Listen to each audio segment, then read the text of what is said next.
Hi to all. Myself Srinivas Ramshetty, lecturer in economics, MVS, Government Degree and PG College, Autonomous, Mahabubnagar. Friends, ఈరోజు మనం discuss చేసుకోబోయేటువంటి అంశం వచ్చేసి short run costs and cost curves, అంటే స్వల్పకాలికమైనటువంటి వ్యయాలు మరియు వ్యయరేఖలు, ముఖ్యంగా స్వల్పకాలిక వ్యయరేఖలు అనేటువంటి టాపిక్ని ఈరోజు మనము డిస్కస్ చేద్దాము. ఫ్రెండ్స్, ఇక్కడ ముఖ్యంగా ఇది మనకి BA ఫస్ట్ ఇయర్ స్టూడెంట్స్కి ఫస్ట్ సెమిస్టర్లో మైక్రో ఎకనామిక్స్ సూక్ష్మ అర్థశాస్త్రంలో భాగంగా మనం ఈ యొక్క వ్యయరేఖల గురించి తెలుసుకుంటాం.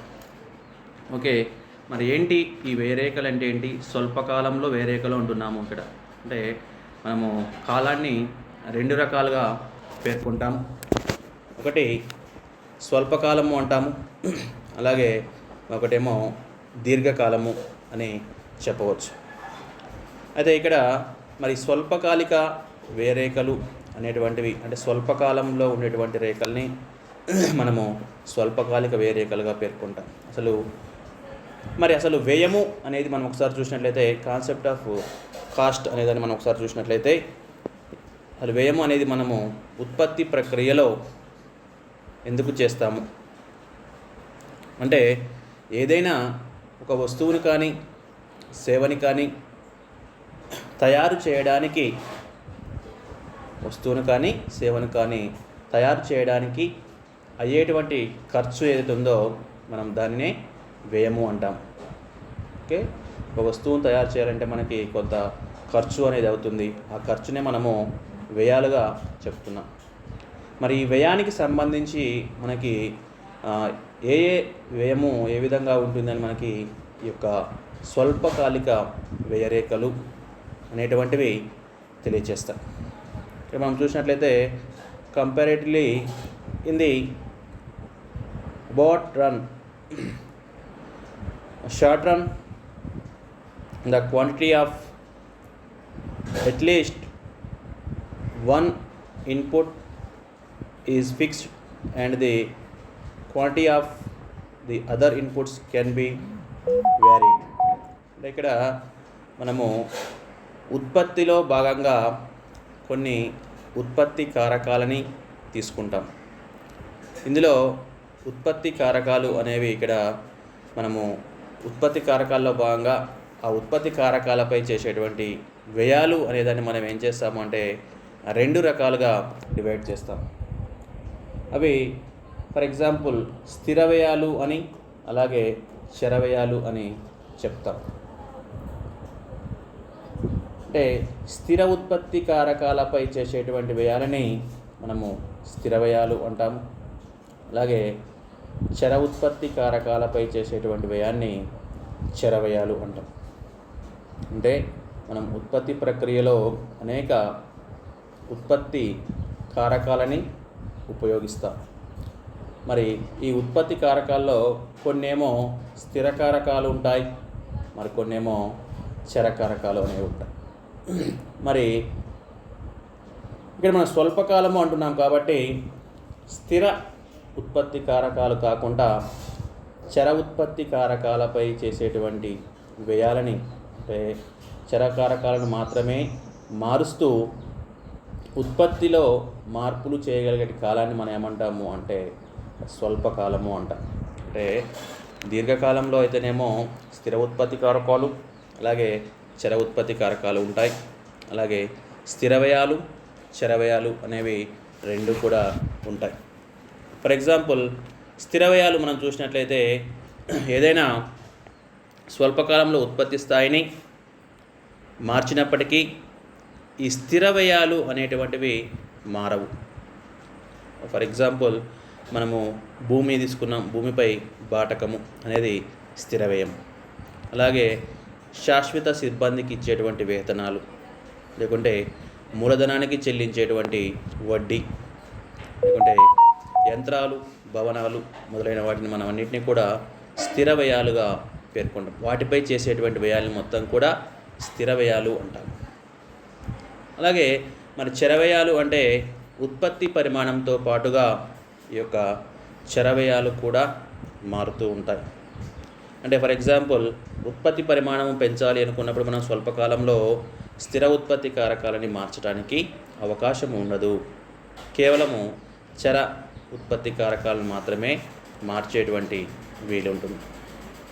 మరి ఆ విధంగా చూసినట్లయితే ఫర్ ఎగ్జాంపుల్ శ్రామికుల సంఖ్యను పెంచటం, శ్రామికులకు ఇచ్చేటువంటి వేతనాలు, లేకుంటే ముడి సరుకుల్ని, రా మెటీరియల్ని ఎక్కువగా ఉపయోగించడము, విద్యుత్ శక్తి బిల్లులు, ఇవన్నీ కూడా చరవ్యయాలకి ఉదాహరణగా మనము చెప్పుకుంటాం.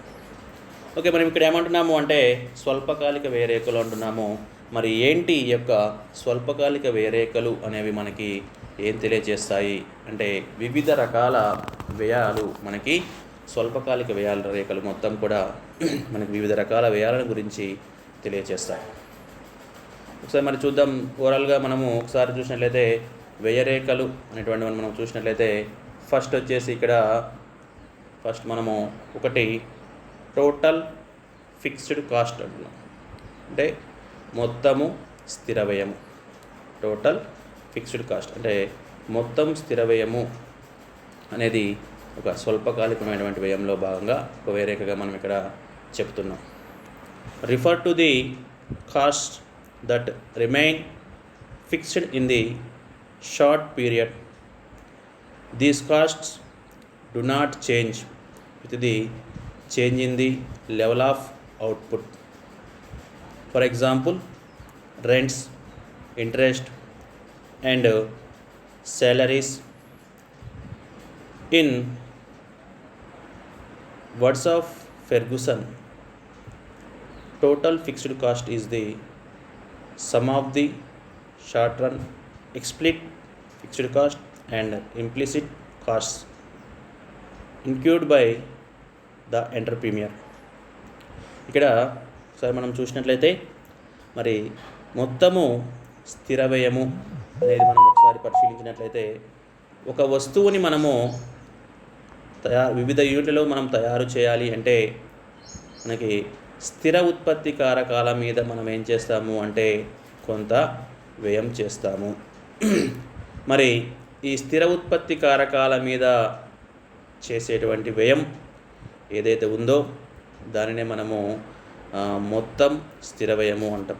అంటే కొంత వస్తురాశిని ఉత్పత్తి చేయాలి అంటే, కొంత పరిమాణంలో వస్తురాశిని ఉత్పత్తి చేయాలి అంటే మరి కొంత స్థిర వ్యయాన్ని మనం చేస్తాము, స్థిర కారకాలపై వ్యయాన్ని చేస్తాము. దాన్నే మనము మొత్తము స్థిర వ్యయము అంటాము.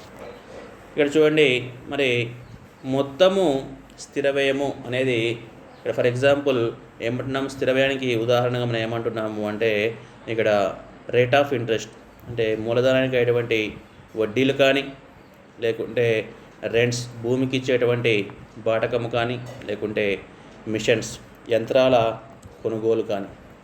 అంటే వీటిని మనము ఏదైనా ఒక సంస్థని స్థాపించాలి అంటే ముందుగా ఇవన్నీ కూడా మనము సమకూర్చుకుంటాం. వీటిపై అయ్యేటువంటి మొత్తం కూడా మరి స్థిర వ్యయంగా చెప్పుకుంటాం. భూమిపై బాటకము, భూమికి ఇచ్చేటువంటి బాటకం కావచ్చు, లేకుంటే మూలధనానికి ఇచ్చేటువంటి వడ్డీ కావచ్చు, లేకుంటే మిషనరీస్ యంత్రాలు, యంత్ర పరికరాలు, వీటి మీద కూడా మనం ఏం చేస్తాము అంటే కొంత వ్యయం చేస్తాం. దీన్నే మనం ఏమంటున్నాము అంటే మొత్తం స్థిర వ్యయము అంటున్నాం.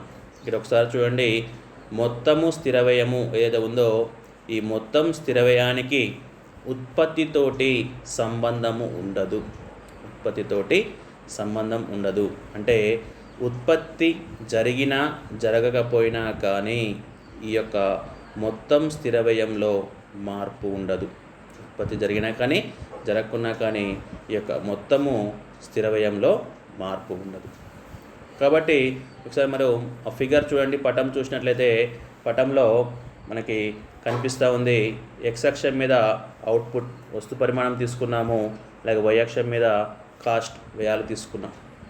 ఇక్కడ టీఎఫ్సి రేఖ అనేది ఇలా చూసినట్లయితే మనకి టీఎఫ్సి రేఖ ఎక్స్ యాక్సిస్కి హారిజెంటల్గా ఉంది, అంటే ఎక్స్ యాక్సిస్కి ప్యారలల్గా సమాంతరంగా ఉంది.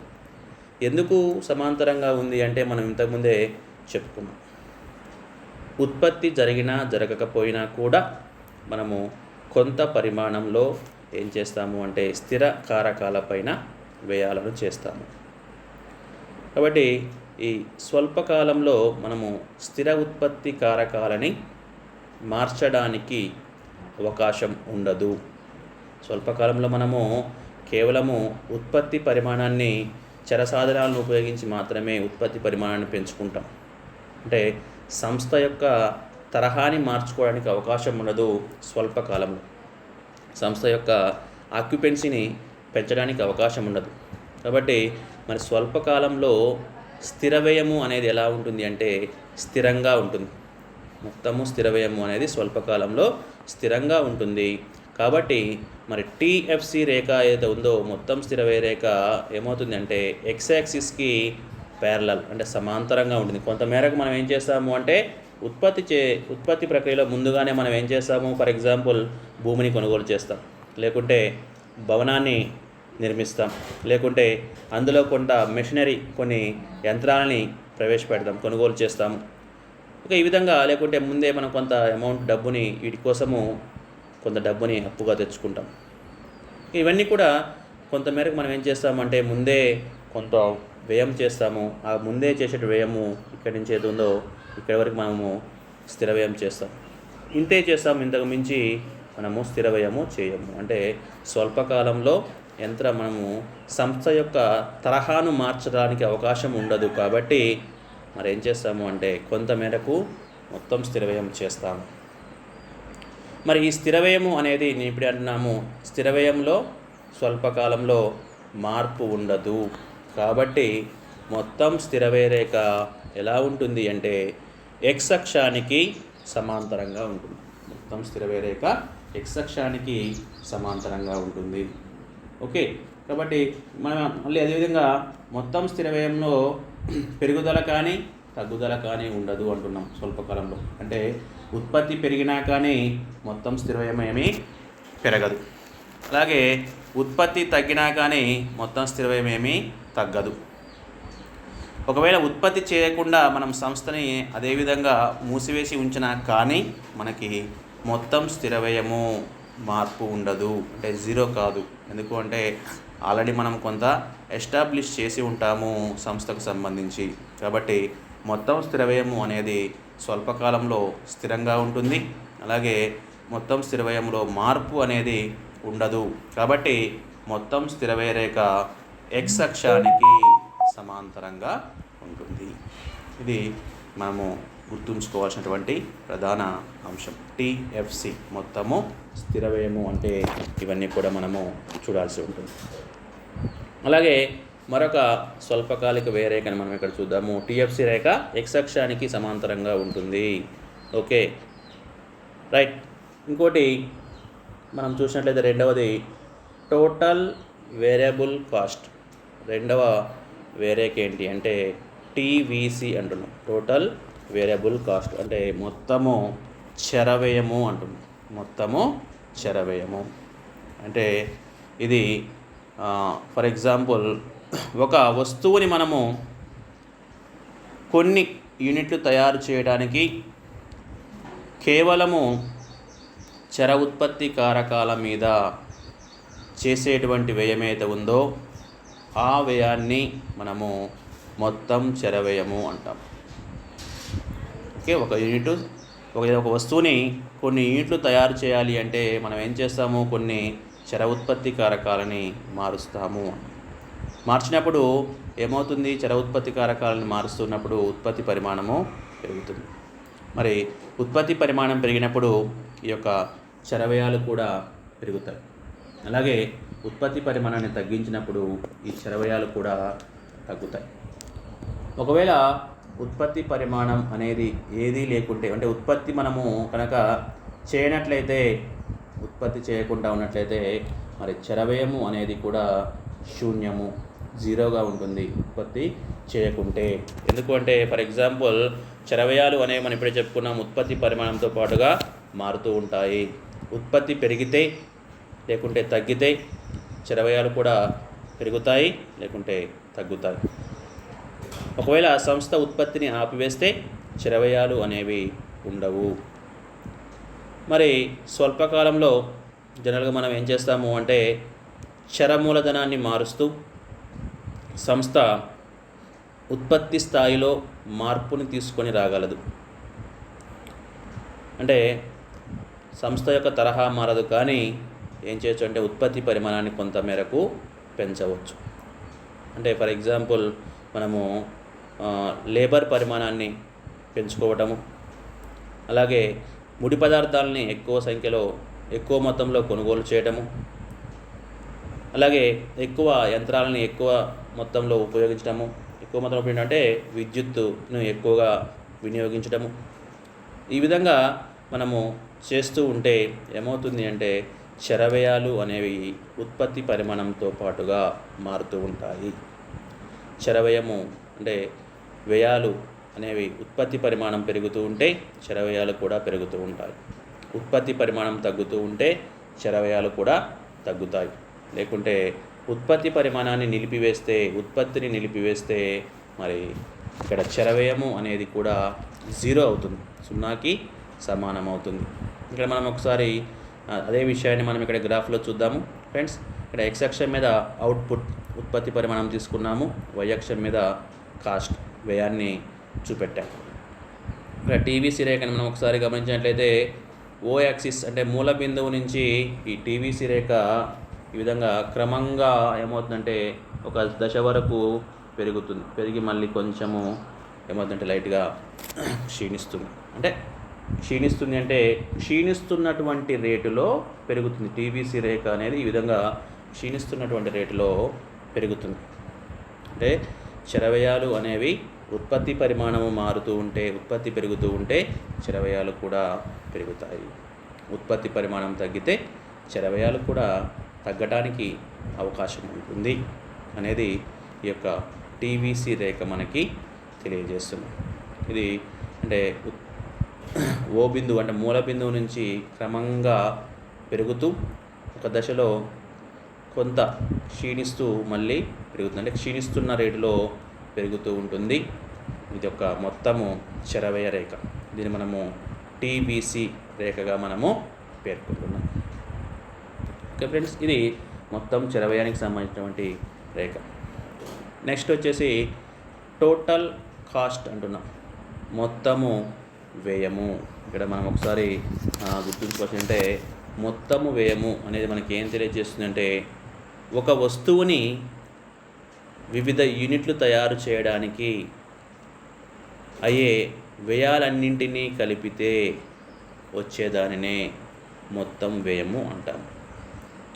అంటే మనము ఒక వస్తువుని కొంత పరిమాణంలో ఉత్పత్తి చేస్తున్నాము. ఉత్పత్తి చేసినప్పుడు మనకి ఇక్కడ ఇంతకుముందు చెప్పుకున్నట్టుగా మొత్తము చర వ్యయము, కొంత చర కారకాలపై చేశాము, అలాగే స్థిర కారకాలపై చేశాము, స్థిర వ్యయం చేశాము. ఈ మొత్తాన్ని కలిపితే వచ్చేటువంటి దాన్నే మనం ఏమంటున్నాము అంటే టీసీ, టోటల్ కాస్ట్ అంటున్నాం, మొత్తము వ్యయము అంటున్నాం. సింపుల్గా ఒక సంస్థ యొక్క మొత్తము స్థిర వ్యయాలు అలాగే మొత్తము చర వ్యయాలు కలిపినట్లయితే మనకి వచ్చేదాన్ని ఏమంటాము అంటే మొత్తము వ్యయము అంటాం. మొత్తం చర వ్యయము అలాగే మొత్తం స్థిర వ్యయాన్ని కలిపితే మనకు వచ్చేది ఏంటి? మొత్తము వ్యయము. అంటే కొన్ని యూనిట్ల వస్తువులు మనము తయారు చేస్తున్నాం అనుకున్నట్లయితే ఆ తయారు చేసినటువంటి వస్తువు యూనిట్లకు అయ్యేటువంటి మొత్తం వ్యయాన్ని మనము మొత్తము వ్యయరేఖ తెలియజేస్తుంది. ఫ్రెండ్స్, ఇక్కడ ఒకసారి మనము ఫిగర్ని పరిశీలించినట్లయితే ఇక్కడ చూడండి, ఎక్స్ అక్షం మీద ఏం చేసాము అంటే అవుట్పుట్ తీసుకున్నాము, అలాగే వై అక్షం మీద వ్యయాలు తీసుకున్నాము. మనకి ఇందులో టీఎఫ్సీ రేఖ మనకు తెలుసు ఆల్రెడీ, ఎక్స్ యాక్సిస్కి సమాంతరంగా ఉంటుంది టీఎఫ్సీ రేఖ అని మనకి ఇంతకుముందే అనుకున్నాం. ఎందుకు ఎక్స్ యాక్సిస్కి సమాంతరంగా ఉంటుంది అంటే మనకి తెలుసు, ఎక్స్ యాక్సిస్ అంటే స్థిర వ్యయాలు అనేవి స్వల్పకాలంలో కొద్ది మేరకు మాత్రమే ఉంటాయి, మారవు అని. అలాగే మనకి టీవీసీ రేఖ కూడా ఏమనుకు ఇంతకుముందు చెప్పుకున్నాం, మొత్తము ఉత్పత్తి పరిమాణం పెరుగుతూ ఉంటే వ్యయాలు కూడా పెరుగుతూ ఉంటాయి అని చెప్పుకున్నాం.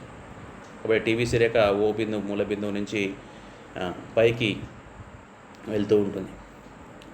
మరి టీసీ రేఖ కూడా మనం చూసినట్లయితే పరిశీలించినట్లయితే సేమ్ టీవీసీ రేఖ ఎలా అయితే క్రమంగా పెరుగుతుందో, క్షీణిస్తున్న రేటులో పెరుగుతూ ఉందో, టీసీ రేఖ కూడా అదేవిధంగా క్రమంగా క్షీణిస్తున్నటువంటి రేటులో పెరుగుతుంది.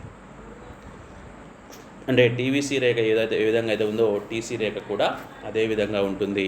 కానీ టీసీ రేఖ మనకి ఎక్కడి నుంచి స్టార్ట్ అవుతుంది అంటే టీఎఫ్సి దాని పై నుంచి స్టార్ట్ అవుతుంది. అంటే ఎందుకు ఆ విధంగా టీసీ రేఖ అలా ఉంటుందంటే ఆల్రెడీ మొత్తం స్థిర వ్యయం అనేది అక్కడి వరకు ఉంది కాబట్టి దాన్ని మనము ఇంక్లూడ్ చేస్తున్నాం కాబట్టి మనము టీసీ అంటే ఏమంటున్నాము, టీఎఫ్సి ప్లస్ టీవీసీ మొత్తం స్థిర వ్యయము అలాగే మొత్తము చర వ్యయము కలిపితే వచ్చేదే మనకి మొత్తము వ్యయము.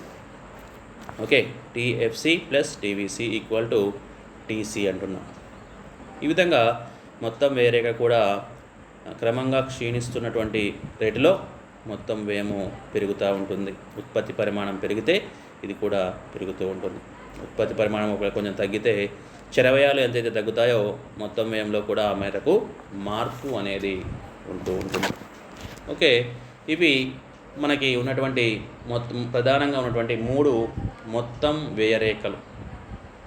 ఓకే, మొత్తం వ్యయరేఖలు మనం ఇక్కడ 3 రకాలుగా పెట్టాం, టీసీ, టీవీసీ అలాగే టీఎఫ్సి.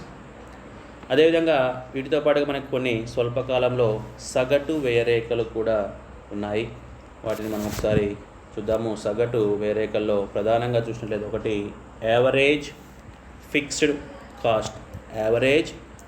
కాస్ట్ అంటే సగటు స్థిర వ్యయము అనేది మనకి ఇక్కడ ఉన్నటువంటి ప్రధానమైనటువంటి సగటు వ్యయరేఖగా మనం ఇక్కడ చెప్పుకున్నాం. Refers to the per unit fixed costs of production.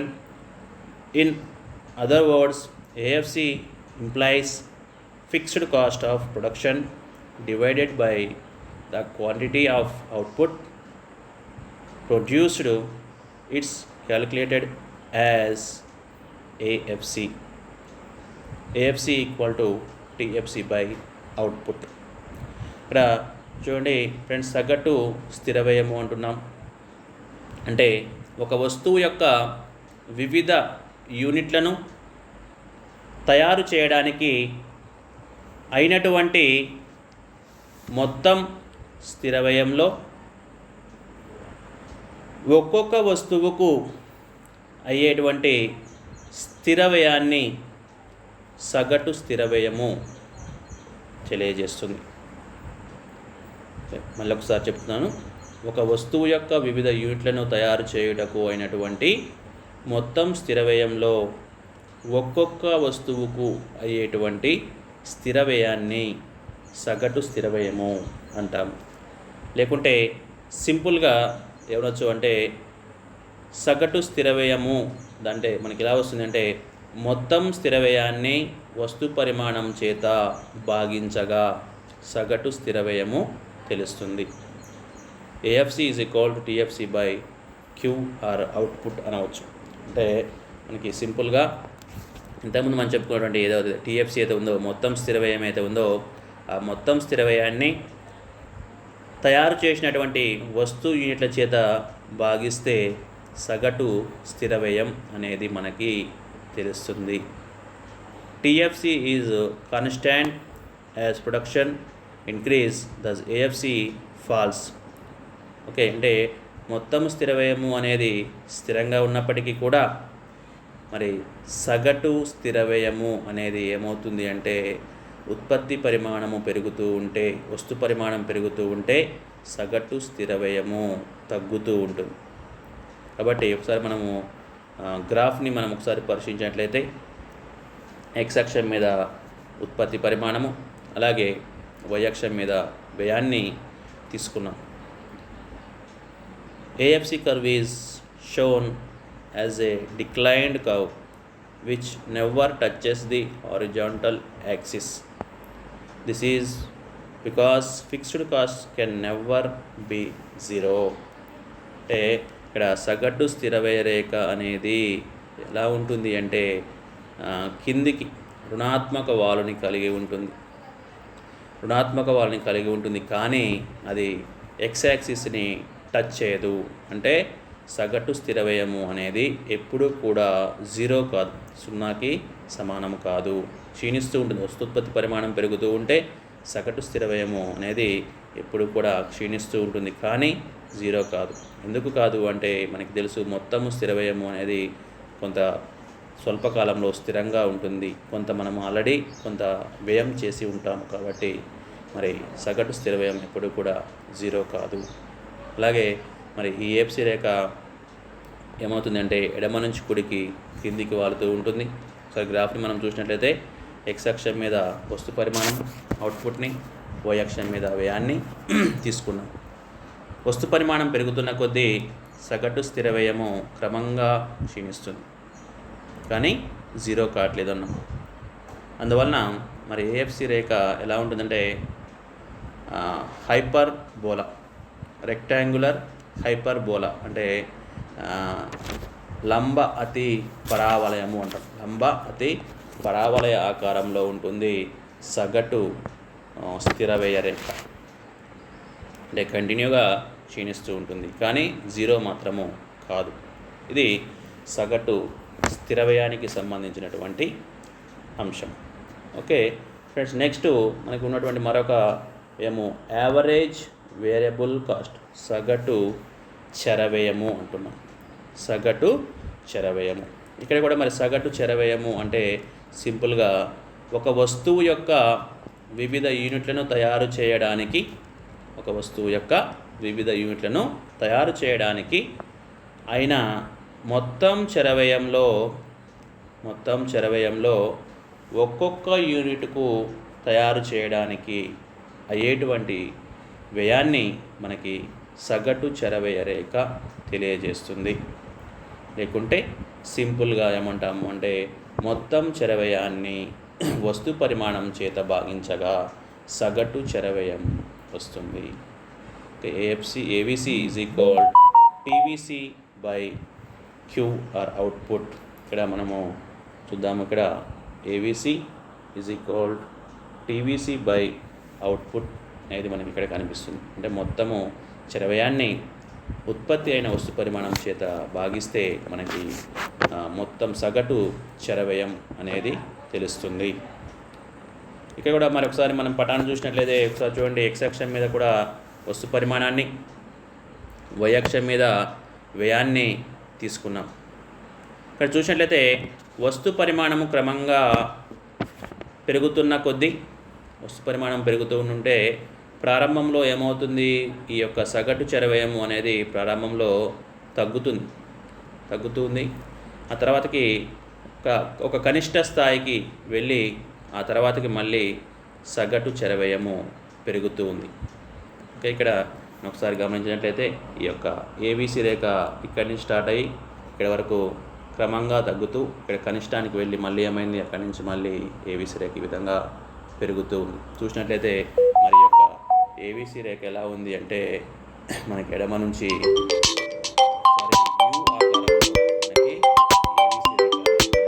కనిపిస్తూ ఉంది. ఏబీసీ రేఖ మనకి యూ ఆకారంలో ఉందని చెప్పాలి.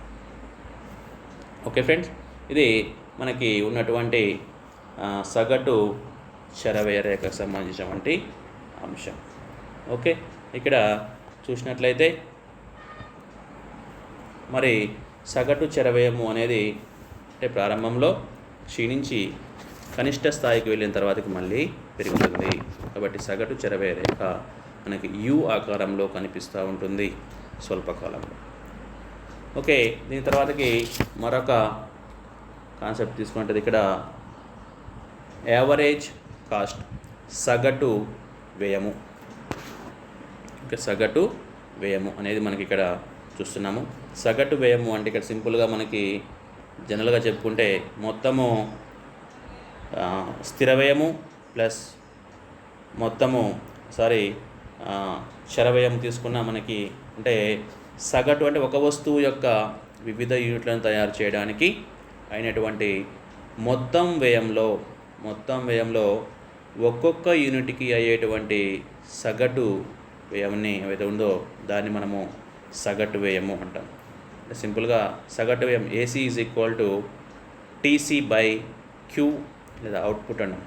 అంటే మొత్తము వ్యయము బై వస్తు పరిమాణము అని మనం చేసినట్లయితే సగటున ఒక వస్తువుకి అయినటువంటి ఖర్చు ఎంతో మనకి తెలుస్తుంది. అంటే ఫర్ ఎగ్జాంపుల్ మనం ఒక 10 వస్తువుల్ని తయారు చేసాం. 10 వస్తువుల్ని తయారు చేయడానికి మనకి 100 రూపాయలు ఖర్చు అయ్యింది. మరి సగటున ఒక వస్తువును తయారు చేయడానికి అయిన ఖర్చు ఎంత అన్నప్పుడు 100/10 అని చేస్తే 10 10ల 100 అంటే 10 రూపాయలు. సగటున ఒక వస్తువును తయారు చేయడానికి అయినటువంటి ఖర్చు ఎంత అంటే 10 రూపాయలు. అంటే టీసీ మొత్తం వ్యయము బై అవుట్పుట్ వస్తు పరిమాణము చేస్తే మనకి సగటు వ్యయము ఎంతో తెలుస్తుంది. అంటే సగటున ఒక వస్తువును తయారు చేయడానికి అయ్యేటువంటి వ్యయము మనకి ఇక్కడ తెలుస్తుంది. ఓకేనా? అలా కాకుండా ఏఎఫ్సి ప్లస్ ఏవిసి సగటు స్థిర వ్యయము ప్లస్ సగటు చర వ్యయము రెండు కలిపినా కూడా వచ్చేది సగటు వ్యయమే.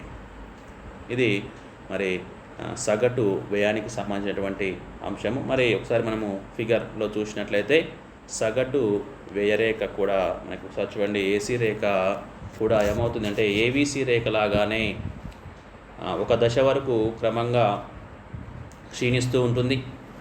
క్షీణించి మళ్ళీ ఏమవుతుంది అంటే ఏవిసి కనిష్టానికి చేరి మళ్ళీ పెరుగుతుంది. అంటే ఏవిసి రేఖ ఎలాగైతే కనిష్టానికి చేరి పెరుగుతూ ఉందో అదేవిధంగా ఏసీ సగటు వ్యయరేఖ కూడా ఆ విధంగానే కనిష్టానికి వెళ్ళి మళ్ళీ పెరుగుతుంది. అయితే ఇక్కడ ఏసీ అనేది అంటే ఏబీసీ అనేది పెరుగుతున్నప్పుడు కూడా ఏసీ అనేది కొంత మేరకు కనిష్టానికి చేరుకుంటుంది. ఓకే, ఇది కూడా మరి ఏసీ రేఖ కూడా మనకి ఏ విధంగా ఉంది అంటే యు ఆకారంలోనే ఉంది. అంటే ఒక దశ వరకు సగటు వ్యయం కూడా తగ్గి ఆ తర్వాతకి పెరుగుతూ ఉంటుంది. ఇది మనకి సంబంధించినటువంటి సగటు వ్యయానికి సంబంధించినటువంటి అంశం. ఓకే, మనకి సగటు వ్యయం కావాలంటే సింపుల్గా AC is equal to TC by output అంటే మొత్తం వ్యయము బై వస్తు పరిమాణంని చేస్తే మనకి సగటు వ్యయం ఎంతో తెలుస్తుంది. ఓకే ఫ్రెండ్స్, అయితే అదేవిధంగా మనము నెక్స్ట్ వచ్చేసి ఎంసి ఉపాంత వ్యయం మార్జినల్ కాస్ట్ అనేది మనం ఒకసారి చూసినట్లయితే ఇక్కడ ఎంసి అంటున్నాము మార్జినల్ కాస్ట్ ఉపాంత వ్యయరేఖ సంబంధించి మనం చూసినట్లయితే మరి ఏంటి ఉపాంత వ్యయము అంటే ఇక్కడ అదనంగా ఒక వస్తువును తయారు చేస్తూ ఉంటే ఆ అదనపు వస్తువుకి అయ్యేటువంటి వ్యయాన్ని మనము ఉపాంత వ్యయము అంటాం. అంటే అదనపు వస్తువుని ఫర్ ఎగ్జాంపుల్ 10 వస్తువుని తయారు చేసాము, తర్వాతకి 11వ వస్తువుని కూడా తయారు చేసాము. 11వ వస్తువును తయారు చేయడానికి అయ్యేటువంటి వ్యయము ఎంత మరి మనం చూసినట్లయితే మరి ఏ విధంగా దీన్ని తీసుకురావచ్చు అంటే మొత్తం వ్యయంలో వచ్చిన మార్పు బై వస్తు పరిమాణంలో వచ్చినటువంటి మార్పు. మొత్తము వ్యయంలో వచ్చిన మార్పు బై వస్తు పరిమాణంలో వచ్చిన మార్పు విధంగా డివైడెడ్ బై చేసినట్లయితే మనకి ఉపాంత వ్యయం ఎంతో తెలుస్తుంది. లేకుంటే దీన్ని మనము సింపుల్ ఈక్వేషన్లో delta TC by delta Q అంటాం. డెల్టా టీసీ అంటే మొత్తం వ్యయంలో వచ్చిన మార్పు. అంటే 10 వస్తువులు చేసినప్పుడు ఫర్ ఎగ్జాంపుల్ 100 రూపాయలు ఖర్చు అయింది. 11వ వస్తువుని తయారు చేస్తే ఫర్ ఎగ్జాంపుల్ 110 రూపాయలు ఖర్చు అయింది. అంటే మొత్తం వ్యయంలో మార్పు ఎంత వచ్చింది అంటే 10 రూపాయల మార్పు వచ్చింది. అలాగే వస్తు పరిమాణంలో మార్పు ఎంత అంటే ఇంతకుముందు 10 వస్తువులు ఉంది, ఇప్పుడు ఇంకొక వస్తువు అదనంగా చేరింది 11వ వస్తువు. అంటే ఒక వస్తువు 10/1 అంటే మనకి 10 వస్తుంది. అంటే 11వ వస్తువును తయారు చేయడం వల్ల మనకు అయినటువంటి అదనపు ఖర్చు 10 రూపాయలు. అంటే డెల్టా అంటే మొత్తం వ్యయంలో వచ్చే మార్పు అలాగే మొత్తం వస్తు పరిమాణంలో వచ్చే మార్పునే ఉపాంత వ్యయము అంటాం. ఇక్కడ ఒకసారి మనం చూసినట్లయితే ఉపాంత వ్యయరేఖను మనం ఒకసారి చూద్దాం. ఇక్కడ అన్ని రేఖలు ఉన్నాయి కలిసి, దీంట్లో మనం ఉపాంత వ్యయరేఖను చూసినట్లయితే అన్నిటికంటే కింద ఉంది. సగటు వ్యయరేఖలు అన్నిటికంటే కింద ఉంది ఉపాంత వ్యయరేఖ. ఉపాంత వ్యయము అనేది అన్నిటికంటే ముందుగానే క్షీణించి ఆ తర్వాతకి ఉపాంత వ్యయము అనేది కంటిన్యూస్గా పెరుగుతూ ఉంటుంది, ఉపాంత వ్యయరేఖ.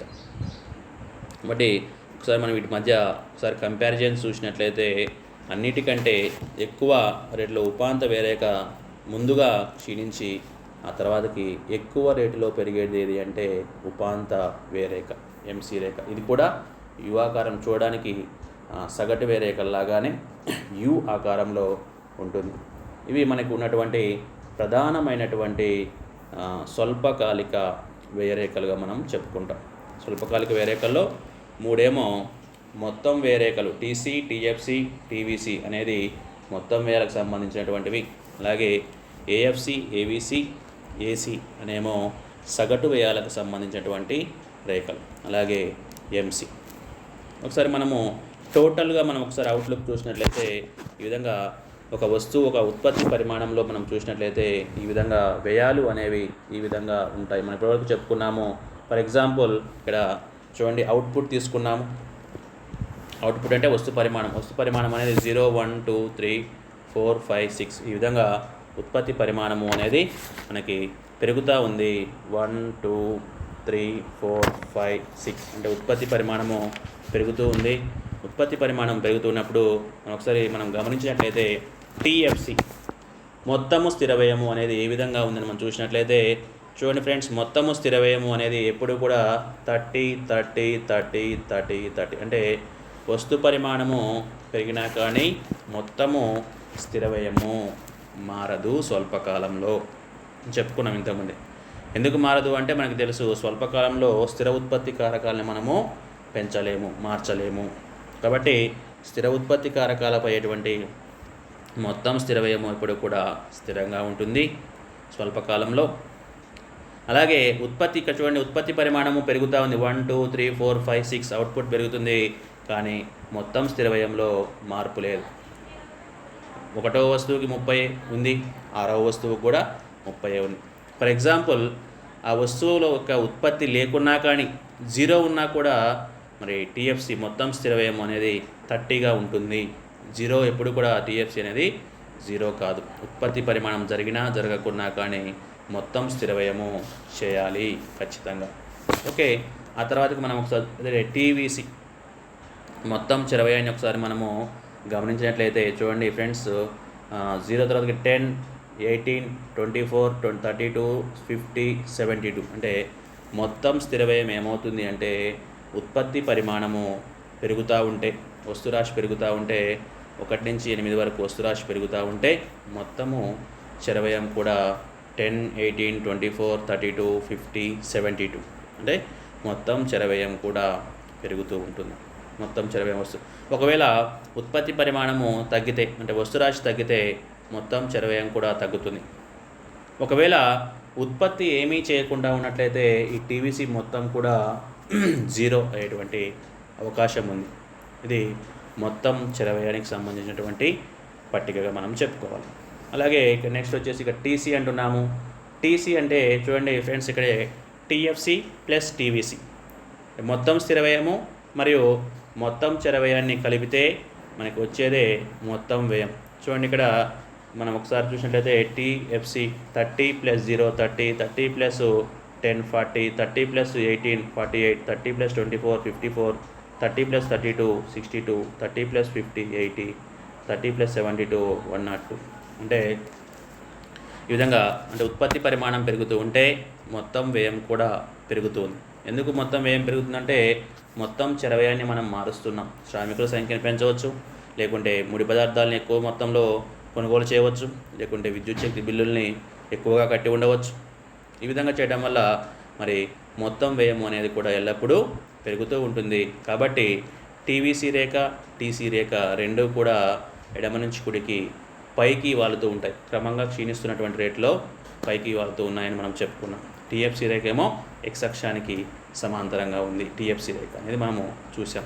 అలాగే ఒకసారి ఇక్కడ చూడండి, ఏఎఫ్సి, ఏవిసి కూడా ఒకసారి మనం చూసినట్లయితే ఏఎఫ్సి అనేది మనకి ఎలా వస్తుంది అనుకున్నాము, సగటు స్థిర వ్యయము అనేది మొత్తం స్థిర వ్యయాన్ని వస్తురాశి చేత భాగిస్తే ఈ యొక్క మొత్తము స్థిర వ్యయం ఏదైతే ఉందో ఈ యొక్క టీఎఫ్సి అయితే ఉందో ఈ టీఎఫ్సిని ఏం చేయాలి అంటే వస్తురాశి చేత భాగించాలి.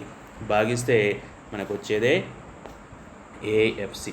అంటే ఫర్ ఎగ్జాంపుల్ 30/1 30, అలాగే 30/2 15, 30/3 10. అంటే ఈ విధంగా మనం ఏం చేస్తున్నాము అంటే సగటు స్థిర వ్యయం రావాలి అంటే మొత్తం స్థిర వ్యయము బై వస్తురాశిని భాగిస్తే మనకు వస్తుంది.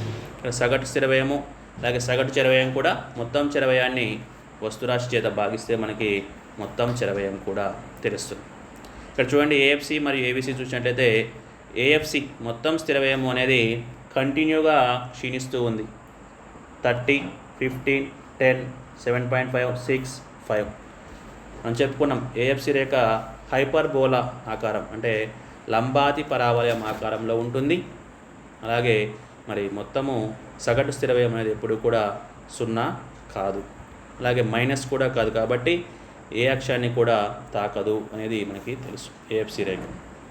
అలాగే ఏబిసి రేఖను చూసినట్లయితే ఒకసారి చూడండి 10, 9, 8, 8, 10, 12. అంటే మనకి మూడవ వస్తు పరిమాణం వరకు ఏమైంది అంటే సగటు చర వ్యయము తగ్గింది.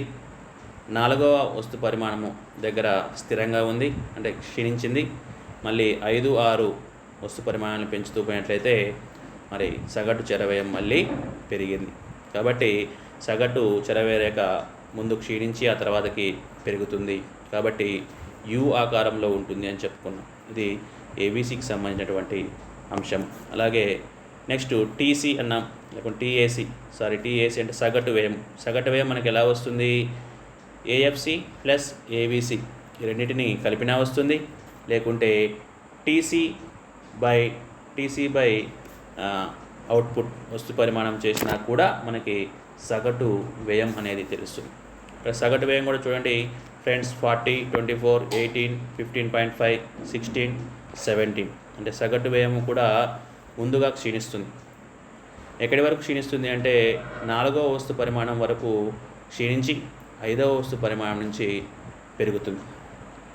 అంటే ఇక్కడ మనం గమనించినట్లయితే ఏబిసికి ఏసీకి మధ్య చూసినట్లయితే ఏబిసినేమో 4వ వస్తు పరిమాణం వరకు క్షీణించి తర్వాత పెరుగుతుంది. 3 వరకు క్షీణించి 4వ దాని దగ్గరనే పెరుగుతుంది. కానీ ఏసీ ఇంకా కొంత క్షీణిస్తుంది, 5వ వరకు క్షీణించి ఆ తర్వాతకి పెరుగుతూ ఉంటుంది.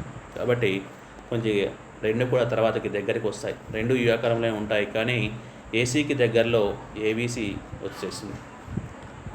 ఆ తర్వాతకి ఎంసీ అన్నాము. ఎంసీ అంటే ఉపాంత వ్యయరేఖ. ఉపాంత వ్యయం కూడా చూడండి 10, 8, 6, మళ్ళీ 8, 18, 22. ఎంసీ రేఖ కూడా ఇక్కడ ఎంసీ రేఖ అన్నిటికంటే ముందు క్షీణించింది. 10 నుంచి 8కి, 8 నుంచి 6కి 3వ అవుట్పుట్ పరిమాణం వరకు క్షీణించి వెంటనే 4 నుంచి ఎంసీ పెరుగుతూ ఉంది. ఉత్పత్తి పరిమాణం పెరిగితే ఉపాంత వ్యయం ఎక్కువ రేట్లే పెరుగుతుంది. ఏసీ ఏబిసి కంటే ఎక్కువగా ఎంసీ పెరుగుతూ ఉంటుంది. కాబట్టి ఉపాంత వ్యయము అనేది సగటు వ్యయాల కంటే ఎక్కువ పరిమాణంలో క్షీణించి ఎక్కువ పరిమాణంలో మళ్ళీ పెరగడానికి అవకాశం ఉంటుంది.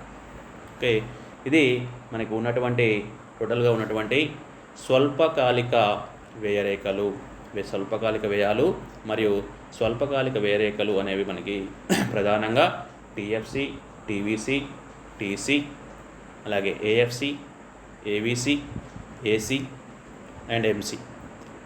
ఓకే, ఇవి మనకి స్వల్పకాలంలో ఒక వస్తువుని తయారు చేయాలంటే మరి సంస్థలు చేసేటువంటి వ్యయాలని మనకి తెలియజేస్తున్నాయని చెప్తున్నాం. ఈ వ్యయరేఖల ఆధారంగా మనము ఏ వ్యయాలని పెంచుకోవాలి, ఏ వ్యయాలని తగ్గించుకోవాలి, ఉత్పత్తి పరిమాణంలో మరి వస్తు పరిమాణాన్ని ఎప్పుడు ఆపివేయాలి, లేకుంటే ఎప్పుడు పెంచాలి, లేకుంటే ఎప్పుడు తగ్గించాలి అనేవి మనకి ఇక్కడ ఈ వ్యయరేఖల ఆధారంగా మనము చెప్పడానికి అవకాశం ఉంటుంది.